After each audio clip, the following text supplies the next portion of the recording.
What's up, y'all? It's your boy, Trey Free, T Free. Just wanted to welcome y'all to my video, to my podcast. I thank y'all for being here. It's always a blessing to have y'all here looking at my chocolate brown face. But thank y'all for coming. It's really appreciative. I hope y'all enjoy this video and I hope y'all enjoy the content. Make sure y'all like, subscribe, and hit the notification button. Gentlemen, back to my podcast, back to Free's Corner. I guess I could welcome y'all to the fucking dungeon. That's what my bro would call it. Just letting you know, I got my boy Najee here, aka the Tat Man, aka 757's Ink Master. And of course, my other bros in the background, y'all ain't got to worry about him, but just know if you hear a voice, he's here. He's the voice of the streets for the day. And he's also a slight moderator. So, you know what I'm saying? Quick little background, this is my boy Najee.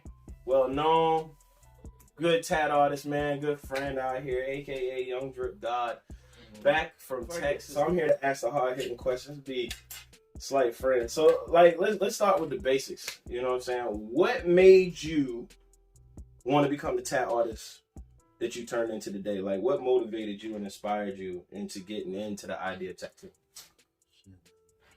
I got my first one when I was 18. My sister took me to get it. I was always drawing and shit from then. I was getting my own designs tattooed on me. So I kept doing my own shit. So I was like, well, let me see if I can actually try and do this. Facts. That shit was like a rough start at first. I didn't even think I was gonna make it out as a tattoo artist. I was trying to join the military. Right. And they didn't want to have me because they said my neck tattoos and speaking. My recruiter was a loser. I don't know why he didn't even try to switch recruiters last minute for no reason. I don't know what I went to, but he didn't even push my waves through. But because I didn't even go, I had no other choice but to fall straight into tattooing. Right. Couldn't really find a job anywhere else. So from there, it was just hard to the wall, foot on the gas for as long as I could. True shit. I mean, I ain't mad at that. I mean, motivation is motivation. So, I always thought about, I wanted to be a tattoo. My hands don't stay still enough. I fucked around and drew my own name in somebody and the line would have gone straight up their neck or some shit. That shit would have looked terrible. That shit definitely happened before, man. Before I got to where I'm at right now, I still don't think I'm really that good, but I was fucking people up. There you go. Oh, That shit, especially if you start off in the crib, like I did. I started off as a scratcher, I'm not even gonna lie. But doing it that way shows you what not to do anymore. I mean, because you can get taught in the shop and all that shit, but when you're being taught in the shop, they're just teaching you the right way and all that. You don't have the chance to make mistakes on your own and learn from them on your own. Right. When you do it that way, it's a whole different. So did you have to use one of those little fake hands that they be tattooing on? Yeah, I did fake skin and shit. I didn't get the whole prosthetic hands and arms yet. I wanted to though. I heard those are a little harder to tattoo. Now, I heard you say just a second ago, you don't even think that you're that good. Now, mind you, while this is going, I'm glad we got this. There's a whole space in the middle of this screen. So, you know what I'm saying? You saying that you don't think that good, you don't think you're that good, but you got pictures, second place awards, competitions from Ink Master competitions and conventions in different states. So, do you think you're just not that good to your own standard, or is it because you know that other competition is out there that might want to There's other competition. I feel like it's both. I'm not good enough to my own standard, especially when I first started off. Because when I first started, I was drawing all day heavy. Right. I got lazy with my artwork and everything. Now, I mean, I'm still doing stuff here and there, but it's just not how I was doing it. So, I really feel like that shit reflects my tattooing. I gotta try and get back on top of that. True. I mean, so you spend a lot of time, really this is the first time, I just picked you up from the airport the other day. Mm-hmm. So I know you, it's cool. So between that, you travel, I know one time that I talked to you, you was near Connecticut. And then one time that I talked to you, you was near Texas. I picked you up. You just came back from Arizona. Yeah. Out of all of these places that you've been to, and I'm glad you came back before Arizona because obviously snowstorms is crazy. Yo. So, out of all of these places that you be traveling to, which one of these places is your favorite place to go to? Where do you feel like the clientele is highest? The clientele, it's just nice wherever you just gotta find the right spots. But out of the places I went to that I feel like is the best, Arizona was short. That was nice, but Texas, I love going to Texas. I always love going out to Texas. There's something about that place. Like what part you like going to? Like, well, my mentor who taught me how to tattoo originally a few years ago, he moved out to Killeen. Okay. I followed him maybe, I think it was like 2019. I followed him out there about that time. Facts. I was working out there for a year in Killeen. Killeen's nice. I like Austin. Houston's alright. I was out there for a little bit. Odessa, doing conventions in Odessa though. Right. Different, not the same. No, it's way. That's probably like the most hidden spot. Is I always try to hit Odessa and Killeen. I couldn't make it this year though. Didn't have to boost some time, but I'm gonna try and do some villain art conventions. True. All right. Well, I mean, as y'all heard, Odessa, he coming back. Like he gonna get there. So, I see you do a lot of your work. Revolves. I see a lot of your work. I'm not gonna say all of your work, but a lot of your work revolves around different characters from like anime. Like, is that something that you strive to like get customers and clientele to buy into? Like, you want them to. That's like, cause I seen the Boma tattoo. I'm gonna put it up there. The Boma tattoo is gonna be right here in the middle, but like I seen that one. I know that's one of the ones you won an award on. So yeah, that's probably one of my favorite anime pieces I did. I did Hisuge earlier, maybe a few weeks ago from Bleach. Mm-hmm. But yeah, if I could just do anime and portraits, I do like doing portraits too. I just gotta work on my whole shit, color portraits, anime.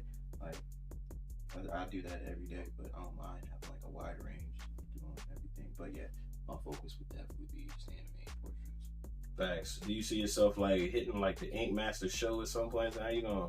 If they ever have another TV show, but like that's what I'm saying. Like I don't feel like I'm at that level yet to where I feel like I make noise on Ink Master because people just be going up there.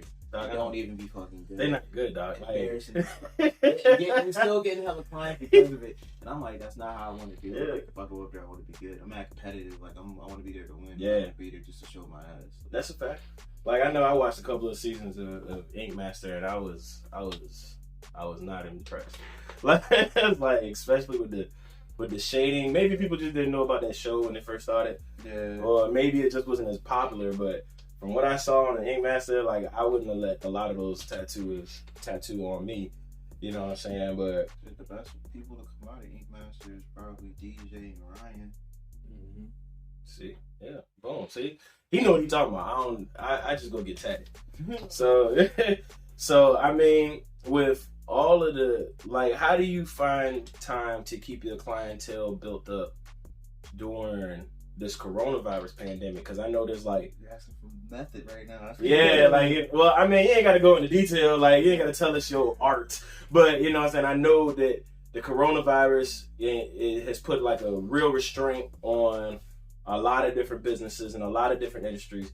And your industry is definitely one that they put a chokehold on because y'all deal with bodily fluid. You know what I'm saying? Yeah, we gotta work with other people, take restrictions and shit like that. But to be honest with you, it has not made people scared to get tattoos. If anything, COVID straight turned me into a monster. Like, it don't make no sense how busy you got when COVID dropped, bro. So the money really rolled in. So you think that some people just care about their way of life too much to think that coronavirus would be. That's not gonna get me a tattoo. Like, that's not gonna stop me. It's not stopping anybody else. I'm actually kind of happy because I still gotta work and eat too. But at the same time, yeah, it is kind of, I guess you could say it's dangerous. But I mean, I think it's only dangerous if you stress yourself out about it. I think if you get into the coronavirus thought and you start, like, one thing I don't like is that, like, I believe in coronavirus pandemic exhaustion. I feel like people do get tired. They turn around and get stressed out from it. In return, they get sick from it. But you know what I'm saying? The people that are out living their best life really don't get sick. So, you know what I'm saying? Like, I know. I can't explain that shit either. Yeah, like, I'm trying to stay healthy. Like I told you earlier, fucking, yeah, like you said, stress will do a lot to you. I'm still going through some stress problems myself that is affecting my health, but I'm working on it. All right, as long as you ain't dying or nothing, I mean, Nah. Going to the doctors, I'm straight. They just, Oh, okay. I was gonna say, don't die on this podcast, bro. It's like right here. I'll be like, damn. I'll be like, that's fucked up, dog. I'm not going nowhere no time soon, but I don't wish that shit on nobody. What the fuck I went through for the past few months. Cause having stress do shit like that to you. Mm. Yeah, I feel you. Like that kind of goes into what I was talking about earlier this morning. You know what I'm saying, on my little motivational post. You know what I'm saying. Like, of course, a couple of people thought that my analogy wasn't good, but like I said, you know what I'm saying, sometimes you just step in shit. You know what I'm saying, and sometimes you just gotta pull yourself out of it. If you can find the positive means to step out of it and put yourself back on the right track. That's right. Like even if, you know what I'm saying, like I was saying, like even if you step in shit, you know what I'm saying, like you still can wash it off and it can become new again. So, you know what I'm saying, like I guess, you know what I'm saying, what I was saying in one of my podcasts is like, what's stopping you from finding your inspiration to get that shit off you? Like, you can't just walk around with shit on you, it's gonna stink. So like you as a person, like what, like you say you're going through a stress moment right now, which would be probably like, even with all the ups you have, stress is obviously a downer.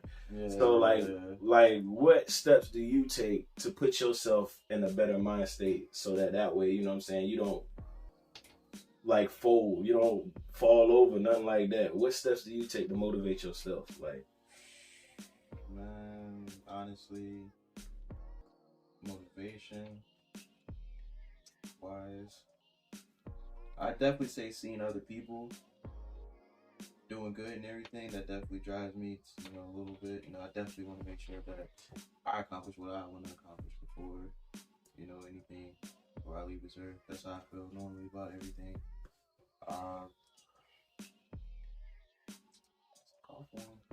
I mean, look, I told you I was gonna come at you with some questions, so you know what I'm saying. But you handling it, so meditation also. That's good. Meditation, yeah. Like I find myself now, like quiet times. And people really don't understand that. Like I didn't understand what real peace was until I got my own crib, man.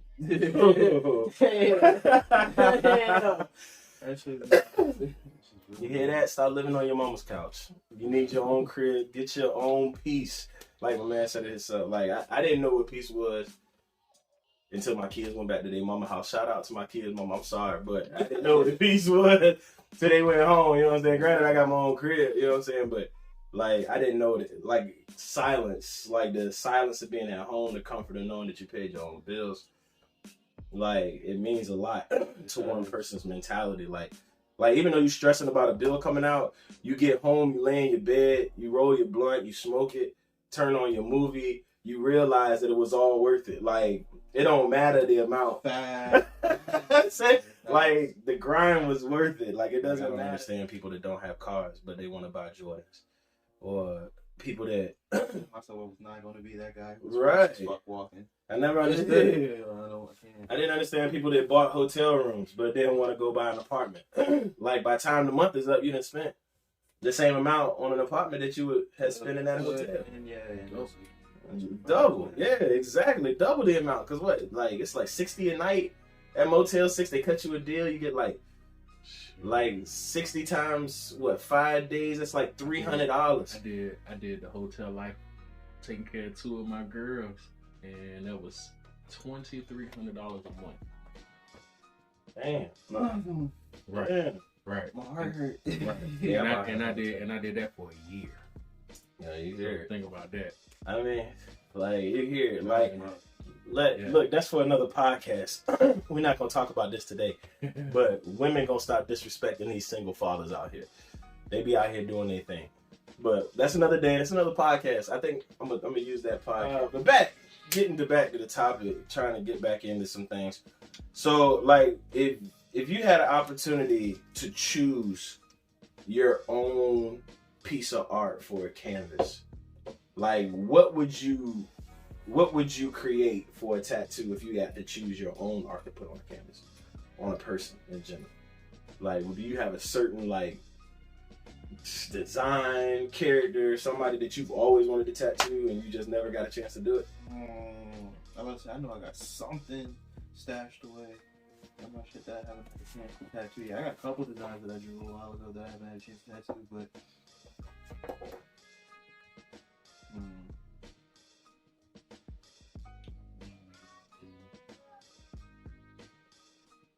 probably a Gantz tattoo would be cool. Oh, okay. I haven't had a chance to do anything from Gantz yet. That's an old school Japan, man. Any Gantz fans out there? Don't worry, his information gonna be in the link down here at the bottom in the description. That's in case y'all want to get some tattoos, but please understand that my man's is official and it's no lowballing. So we don't do that. So I also know like you got like an actual painting talent too. Like you actually like to create paintings in your own spare time. Mm-hmm. Tell me something about some of these paintings, because I seen a couple of them.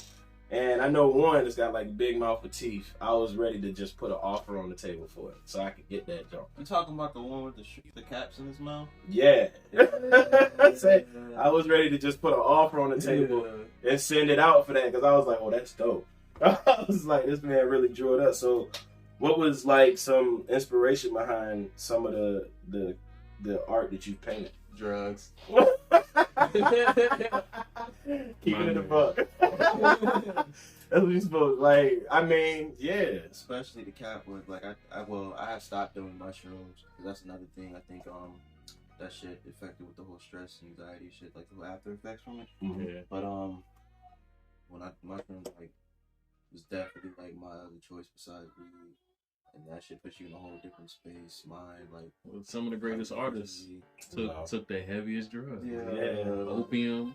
You know what I'm saying? My man, heroin, Jimmy, my boy Jimmy. Right. My man go out there and play the guitar with a whole acid in his head. So control you gotta be able to have to do some shit like that. Yeah, it's crazy. I mean, sometimes I be doing too much and I be trying to paint, still do art, and it's like, oh no, I can't focus right now. Do other shit. So, the idea of shrooms, because I know other people that did it too. So, was that like, do you think that shrooms is like, when you get an opportunity to actually take one, it just clicks the creative, like, light switch in your head? Or like, I mean, yeah, it just makes you like, you just want to do more. I feel like, right, like whatever you think about comes to mind. Because like shrooms it can visually put shit out there that you don't really see. So you're like thinking about it, but it's easier to picture it that way. Like say if I was sober and I'm trying to think about a face or something, I'm like, all right, but on my shrooms, my whole creative mind is gone. So it's like I see a face like this, the shape of the cheek should be like this, without even seeing like a reference to pretty shit. You just be able to draw it out like it's nothing. Yeah. See, I'm not artistic. I can't do that stuff. Like me, you know, I get high. I be like, I'm not even about to paint this. I put a line on the picture like it's art. Like under the influence, it comes to life. It does. It really does. It comes to life, and you could have a blank sheet of paper and it just come to life. Like, and that's how people be like, how the hell did you draw that? Yeah, I can see that. I mean, like I haven't tried it personally. Like I've only tried like 2 drugs in my whole life. So oh, and DMT also. What the fuck is DMT? Like that's it. Like that'll alter your perspective on everything for real once you do that shit. My bad, YouTube. I'm not cultured. Like I just smoke weed. Like I just go ham. But that's something totally different. Like I don't even know what that is. Like what is? I don't know what that is. I don't know that before. It's cool. Like if you look, if you don't know what it is, you ain't gotta know what it is. Like that don't mean go out and go loud. Psychedelic drug that's found in many plants and animals, including humans. Oh, see? Oh, that's DMT? Yeah. Alright, so a psychedelic drug that what? It's found in many plants and animals, including humans. Many plants and animals, including humans. So DMT could be something that's like it's natural. Natural. Just comes off you. The most natural shit in the world. Hey ass. Favorite flash art or original? We're working off of or doing it, or just in general, like, cause I know a lot of tattoo artists, you know, back home, like, if you come in the shop and they see you looking at the flash art, like, you know what I mean? Oh, well, no, it's not necessarily like that because the flash artist, that's a quick shit. So if somebody got something on the wall and they don't know what they want, you can easily point them over there. Be like, all right, well, we have this, and that. And you can look through stuff like that over there so you can pull something off. Original stuff is kind of like appointment based. You kind of want to like make sure people talk about what they want or come together with cohesive design. And then you got to make sure you have enough time to put the design together. So, it just depends on my mood. Because if I'm trying to make money, I don't mind just going flash. But if it's something I'm trying to show off or something like that, I'll put time into it. Sure. Oh, actually draw it out. Yeah. That's dope. That's dope. Who's a tattoo artist that you can say that you found yourself looking up to as you were learning? Like outside of like your mentor or the person that you apprenticed under? David Tevino. Oh, really? Yeah, I met him at a convention I went to. My first convention that I was actually at. I was tattooing and I was just like at home running around and shit. But I actually got to meet David Tevino. I got to watch him tattoo for a little bit and shit. He didn't mind it. Some people don't like me watching, like real arrogant assholes and shit like that. Yeah. They don't like sharing knowledge, especially in the tattoo industry. You know, it reminded me of when you say people don't like him watching. It reminded me of Harlem Nights. At the beginning, they're like, get them dirt kids away from me. I don't like kids around when I roll. That's how they be acting. Straight like that. I guess I don't know if it's like a superstitious thing. Like, well, I guess some people just get nervous when they got people over top of them or watching what they doing. It's a convention. I guess you can get no room to be nervous. Yeah. Why'd you come in? Like, would they put up curtains and stuff? Like, you trying to put up a curtain to make sure you're not getting seen doing the tattoo? Nah, they don't do none of that. Oh, wow. Especially at a convention, no. You don't put up curtains. Like, if a chick got titties out, you gonna see it. Oh, okay. Well, Man.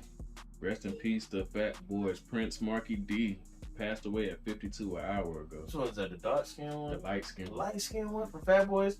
Yeah. Yo, it's crazy. The first time I read about, actually seen the Fat Boys was in the movie The Disorderlies. Oh, so yeah. Yeah, that was the first time I seen them. That's crazy that he passed away. He was how old? 52, man. What the world? You know, it's crazy because, like, I've seen a lot of losses go around to, like, in the past day or two.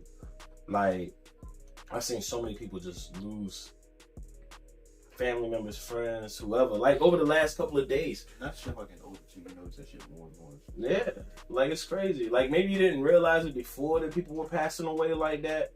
Like, when you were younger, when you were a kid. But now that you're older, and we're in a pandemic, and they're sitting here telling you, like, how many numbers of people are dying. Like, regardless if they're dying from the pandemic or not. That's for a whole nother conversation. But people are just passing at an alarming rate.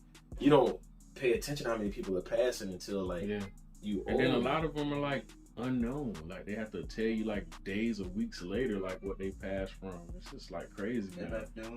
Yeah, that was crazy. Yeah, that was crazy. Yeah, that was that super was crazy.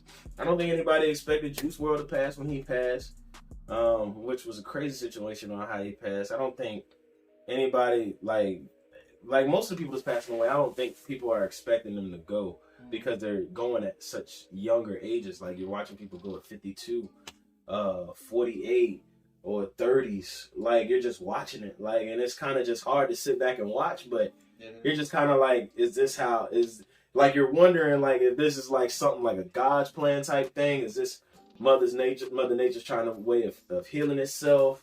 Like, you don't really think about these things until you get older. Like, when you're a kid, you just see people pass away, and it's just like, oh, well, can't do nothing about it. I tell you what, Betty White a strong lady, because she damn near 100 years old. She an alien. She an alien, bro. Like, I don't know how she's doing it. She's strong. And Morgan Freeman. Something awards. Oh, no, dog. Oh, man, they canceled that this year. Dang, that's crazy. They canceled Formula 1 and 2. Yeah. I would have had some social distancing on the beach. I'd have been down for that. Social distancing. Yeah, they just did that too. I'd have been weak. Imagine standing 6 feet away from somebody on your beach. Like, yeah. And that person is 6 feet away from you beside you. Ain't gonna last long. It can't last long because Virginia not making no money off of it. Virginia Beach would have made millions off of something in the water. Just off of hotel sales. Hey, Yeah, 2 years it's been canceled. That's a major blow to the ocean front. Mm-hmm. And he just started. And for real. And that sucks. I mean, Pharrell ain't hurting for real. Mm-hmm. He got a whole TV show on Netflix right now. Right. Like, singing fire or singing a fire. Yeah, it's a gospel joint. Like he did a bunch of gospel groups from the 7 cities, and people that sing from the 7 cities, and they set them up for like auditions to be a part of like the ultimate choir. So. That's dope. I respect what he's doing. That's I feel like cool. I can see Kanye coming up there in one episode. I hope to God not. Shit, Kanye. My man Kanye going through the most right now with that divorce. Kanye gonna stand up on the dang on stage and be like, hold up. I'm gonna let you finish, but I got the best choir of all time. Walk off.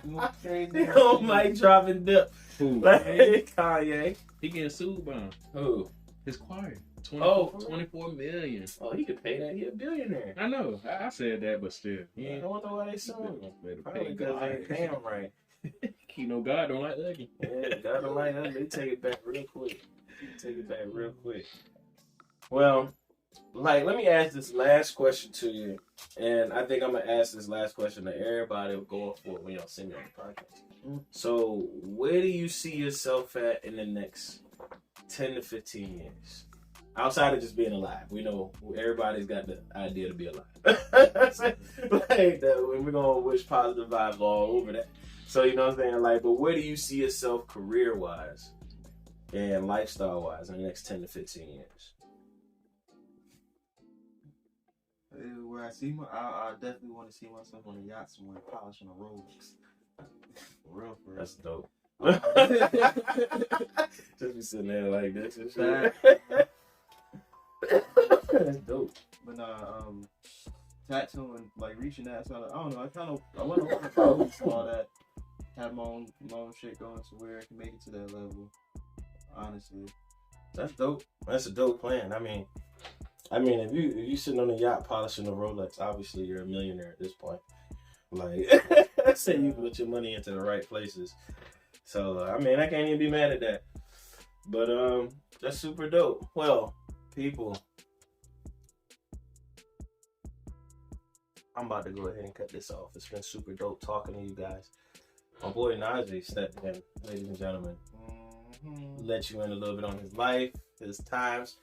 Where can they find you at out here right now? Like, if they wanted to get a tattoo done by you, where can they find you at right now? The shop's on West Mercury Boulevard. The building number is 2809.